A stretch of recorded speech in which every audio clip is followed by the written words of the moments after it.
வணக்கங்க. இன்றைக்கி நம்ம மாடித்தோட்டம் பார்க்கலாம். இன்றைக்கி நம்ம மாடித்தோட்டத்தில் எப்போதும் மாதிரி பூக்கள் அறுவடை கிடச்சிது.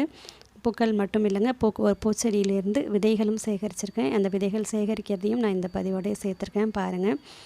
இன்றைக்கி வந்து நாங்கள் மாடித்தோட்டத்துக்கு போனது என்ன அப்படின்னா, நாற்றுகள் போட்டு வச்சுருந்தோம் இல்லைங்களா, பால்சம்லாம் நிறைய செடிகள் கிடச்சிருந்தது.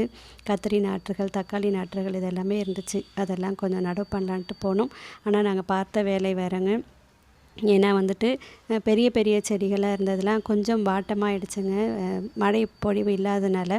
அதனால் வந்துட்டு அது எல்லாமே கொஞ்சம் தண்ணீர் விட்டுட்டு க்ளீன் பண்ணிவிட்டு க்ளீனிங் ஒர்க் முடிச்சுட்டு களை செடிகள்லாம் எடுத்துகிட்டு தண்ணீர் கொடுக்குற வேலை, அந்த வேலையை பார்க்குறதுக்கே டைம் ஆகிடுச்சு. என் ஹஸ்பண்டுக்கு கிளம்பிட்டாங்க.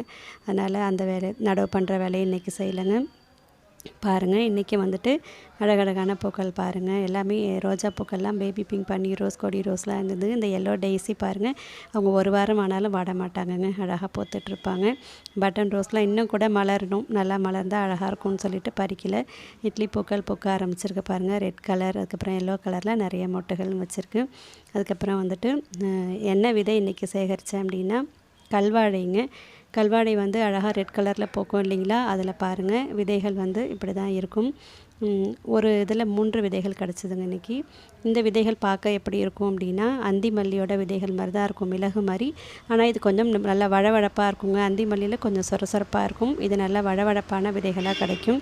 இதே போல் கிடச்சிது. அறுவடையும் அடுத்த பதிவில் பார்க்கலாம். இன்னொரு சந்தோஷமும் எனக்கு இருக்குது, அதையும் நான் அடுத்த பதிவில் சொல்கிறேங்க.